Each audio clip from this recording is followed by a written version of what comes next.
Selamat pagi Bapak Ibu Jemaat yang terkasih dalam Tuhan kita Yesus Kristus.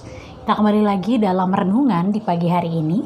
Dan memulai renungan kita pada pagi hari ini, mari bersama bersatu di dalam doa, kita berdoa.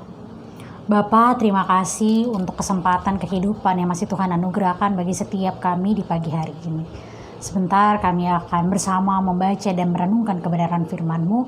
Kiranya firman-Mu ini bisa kami mengerti, kami pahami, dan kemudian kami lakukan dalam setiap langkah kehidupan beriman kami. Bersabdalah Tuhan kepada setiap kami, karena kami anak-anak-Mu sedia untuk mendengarkannya. Dalam Kristus Yesus, Tuhan yang adalah juru selamat kami yang hidup, kami berdoa dan bersyukur. Amin. Ya, Bapak Ibu Jemaat yang terkasih, bacaan Alkitab kita diambil dari kitab Kejadian, pasal yang ke-45, ayat yang ke-16 yang menyatakan, ketika dalam istana Firaun terdengar kabar bahwa saudara-saudara Yusuf datang, hal itu diterima dengan baik oleh Firaun dan pegawai-pegawainya. Demikianlah pembacaan Alkitab. Berbahagialah setiap kita yang membaca, merenungkan, dan juga melakukan firman Tuhan dalam setiap langkah kehidupan beriman kita. Haleluya. Ya, Bapak Ibu Jemaat yang terkasih dalam Tuhan kita Yesus Kristus, menjadi seorang yang disegani, menjadi seorang yang dihormati, atau orang yang begitu direspek luar biasa adalah sebuah pencapaian yang tidak instan. Mustahil rasanya orang tiba-tiba respect begitu saja, orang tiba-tiba menghormati seseorang atau sebuah kelompok tertentu tanpa ada suatu hal yang melatar belakangi hal tersebut. Nah, begitu juga dengan bagaimana kehidupan seorang Yusuf, bahwa dia begitu disayangi, dia begitu dihormati, bahkan keluarganya yang datang ke Mesir begitu disambut baik oleh rakyat di Mesir dan juga Raja Firaun. Itu bukan tanpa alasan. Alasan yang utama adalah karena Yusuf senantiasa baik dalam menafsirkan mimpi dari Firaun. Lalu Firaun juga melihat bahwa Yusuf adalah orang yang tulus dan bijaksana dalam melakukan tugas tanggung jawabnya di tengah-tengah bangsa Mesir. Oleh sebab itu, dari ketulusan hati, dari sikap baik yang boleh Yusuf berikan, maka orang-orang di sekitarnya menjadi respek, menjadi menghormati dia. Karena dia menjadi bagian yang baik di tengah-tengah kehidupan bangsa Mesir. Nah, dari hal ini kita mau belajar bersama pada pagi hari ini. Bahwa ketika kita mau dihormati, kita mau orang-orang begitu respect pada kita, maka kita perlu senantiasa menunjukkan citra baik. Kita perlu senantiasa menampilkan sikap yang tulus dan jujur dalam setiap pelayanan, pekerjaan, dan aktivitas yang kita jalani setiap harinya. Namun jangan sampai hal itu kita kejar hanya untuk supaya saya dilihat baik ketika saya di luar.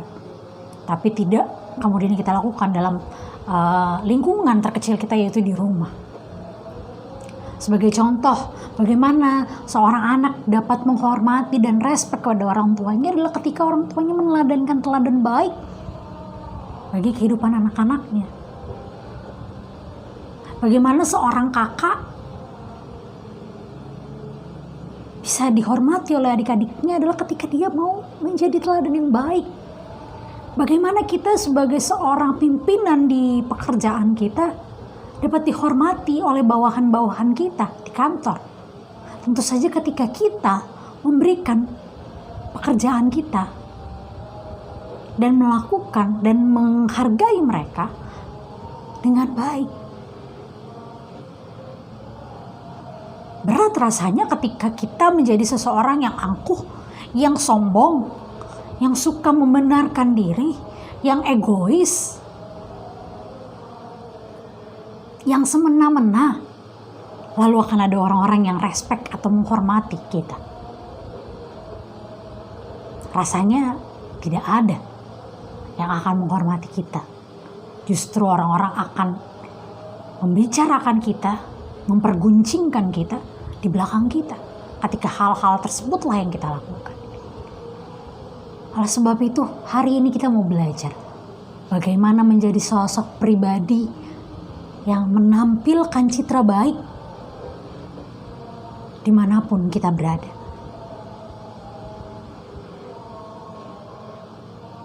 Dimanapun kita berada, teruslah berbuat baik. Teruslah menampilkan wajah Kristus, wajah Allah bagi sesama kita.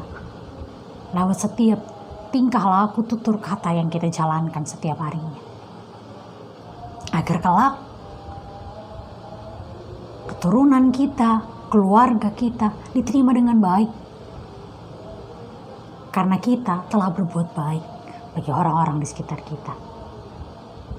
Jadi berbuat baik bukan hanya agar kita saja dihormati, tetapi keluarga kita, orang-orang terdekat kita juga begitu disegani karena melihat sosok baik dari kita sebagai keluarganya. Teruslah berbuat baik, teruslah menjadi wajah Allah, teruslah menjadi tangan Allah bagi orang-orang yang membutuhkan bantuan kita. Teruslah tampilkan citra baik kita dimanapun kita berada. Tuhan memampukan setiap kita dalam melakukan pekerjaannya, yaitu berbuat baik kepada sesama. Amin. Mari kita bersatu di dalam doa, kita berdoa. Bapa, terima kasih untuk firman-Mu yang mengajarkan setiap kami untuk senantiasa berbuat baik, melatih kejujuran, ketulusan dalam setiap langkah pelayanan, pekerjaan, tutur kata, tingkah laku kami sehari-hari. Dimanapun kami berada, kami percaya Tuhan mengutus kami ke dalam dunia ini untuk menjadi pelaku-pelaku firman-Mu, yaitu menyatakan kebaikan bagi seluruh ciptaan-Mu. Terima kasih Tuhan, kami akan menjalani hari ini. Berkati tuntun kami selalu, agar kiranya kasih dan kemurahan Tuhan senantiasa hadir dalam kehidupan kami. Terima kasih Tuhan, terima kasih Bapa. Ini doa, ini syukur kami. Dalam Kristus Yesus, Tuhan adalah juru selamat kami yang hidup. Kami berdoa dan bersyukur. Amin.